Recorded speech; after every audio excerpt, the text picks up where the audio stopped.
উপজেলা স্বাস্থ্য কমপ্লেক্স নির্মাণে দুর্নীতির অভিযোগে সাবেক মন্ত্রী জাহাঙ্গীর কবির নানকের ভাই নাসির উদ্দিন লিটুসহ প্রকৌশলীর বিরুদ্ধে মামলা করেছেন দুর্নীতি দমন কমিশন। দেখুন ভিডিও চিত্রে। স্বাস্থ্য সেবা দেওয়ার জন্য যে হাসপাতাল ভবন, আনুষঙ্গিক যে ভবনগুলো, এই ভবনগুলো নেই। এগুলো দীর্ঘদিন ধরেই কিছু ভবন পরিত্যক্ত আছে, কিছু ভবন নেই। আমরা একটা অস্থায়ী ভবনে এখন কোনোরকমভাবেই স্বাস্থ্যসেবা দিচ্ছি রোগীদেরকে। প্রায় প্রতিদিন 300 থেকে 400 রোগী কমপক্ষে আমাদের বিভাগে আসে এবং ভর্তি ইনডোর অন্তর্বিভাগেও প্রায় 40 থেকে 50 জন, সময় বিশেষে প্রায় 100-র উপরে রোগীও ভর্তি থাকে।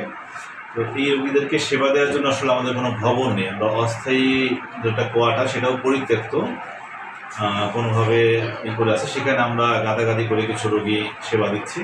এমনকি আপনারাও দেখেছেন যে এখানে আউটডোর আমাদের যখন রোগী আসে, ভিতরে আমরা দাঁড়াতেও দিতে পারি না, তারা বাইরে খোলা আকাশের নিচে দাঁড়িয়ে থাকে। টিকিট কাউন্টারও বাইরে একটা জায়গায় রাখা হয়েছে। রোদ বৃষ্টির সময় দেখা যায় যে তাদেরও কষ্ট হয়, আমরাও একটা ভোগান্তির সম্মুখীন হই রোগীদের। তো এই জন্য স্বাভাবিকভাবেই সমস্ত উপজেলার মানুষই এটা নিয়ে সাফার করতেছেন এবং আমরা যারা স্বাস্থ্যসেবার সাথে জড়িত আছে আমরাও বিষয়টা আমরা সঠিকভাবে স্বাস্থ্যসেবাও দিতে পারছি না এবং মানুষ হয়রানির শিকার হচ্ছে। 2008 সালে এই কাউখালী হসপিটালের কাজ শুরু হয়েছে। সম্ভবত আমরা যা শুনছি যে জাহাঙ্গীর কবির নানকের ভাই তারা এই বিল্ডিংয়ের কাজ বাস্তবে বিল উঠেই নিয়ে গেছে এবং তারা দেখাইছে যে এখানে হসপিটাল চালু আছে, এরকম একটা সিস্টেম হচ্ছে।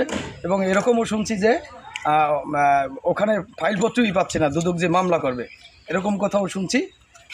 যে কার নামে মামলা করবে, হসপিটালের কাজ কে করাইছে সেইটাই তারা মানে জানে না, ফাইল খুঁজে পাচ্ছে না। হয় শুরু করে এবার শেষ করতে পারছে না। এখন কী কারণে তা তো আমি বলতে পারবো না, তবে আমরা খুবই ভোগান্তির মধ্যে আছি। কাউখালীবাসী খুবই স্বাস্থ্যসেবা থেকে অনেক ক্ষেত্রে বঞ্চিত।